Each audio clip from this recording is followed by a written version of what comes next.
We're back this week with Clive Barker's Lord of Illusions. This has become kind of a rare book. I could not find it in any bookstore. I found it among a handful left on Amazon, and I got it cheap enough before booksellers started asking for $300-400 at least for it. And it's a 73-page short story within the Books of Blood collection. And Clive Barker himself converted it from a short story to a feature-length movie in 1995.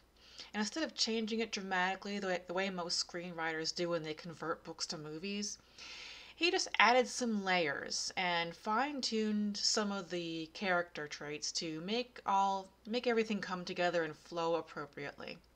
And he did a good job of it too, because the movie's enjoyable, there's no plot holes, and for its subject matter, it makes sense.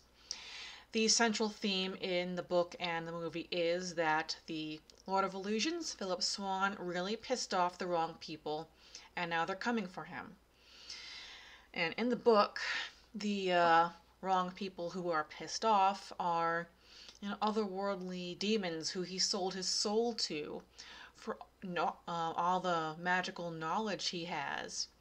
And what they're mad about is that he uses his gifts to capitalize, become famous, and then he passes them all off as sleight of hand parlor tricks. Anyway, the story starts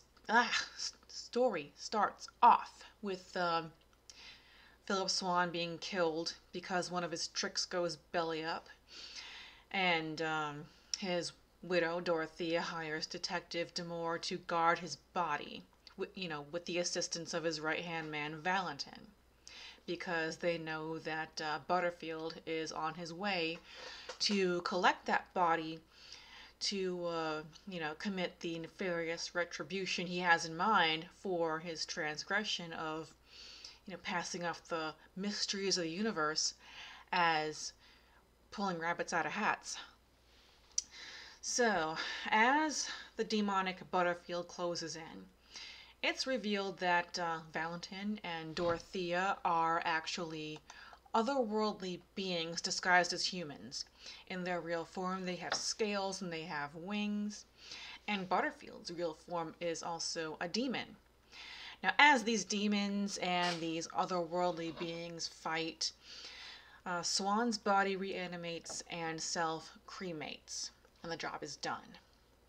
In the movie, Swan and a handful of associates who were all former members of a sorcery cult are driving at breakneck speed through the desert to a condemned home where a terrified child and an angry baboon are being kept together in a room, and we know nothing good is going to come of it.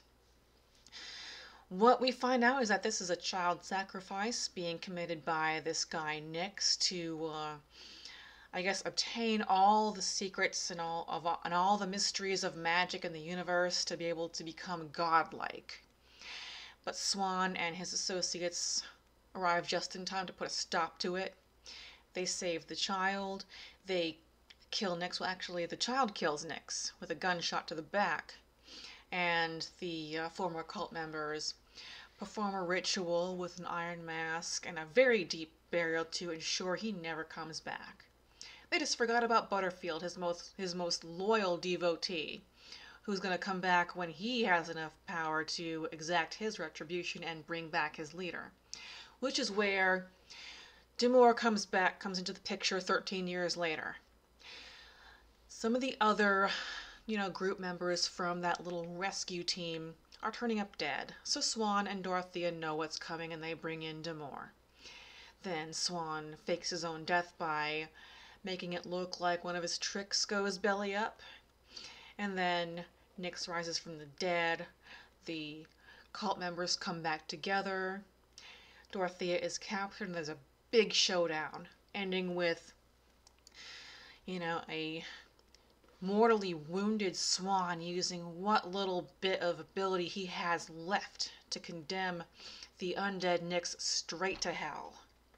And then that ends the story. There's also a couple of personality differences in the two main characters in the book and in the movie. The literary Philip Swan is opportunistic, hence they using the magic to make a buttload of money. He's also a womanizer because his last trick went belly up just as he was procuring a one-night stand. The movie Swan is stoic. He's very, very quiet, never smiles, and he does love Dorothea, just doesn't really show it. He's kind of frosty almost.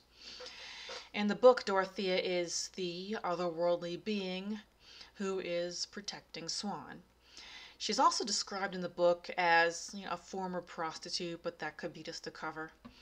The movie Dorothea is the almost sacrificed child who married Swan out of gratitude.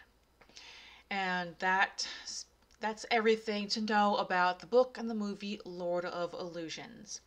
I hope you enjoyed this episode of Books to Movies, and I hope you'll subscribe and make requests.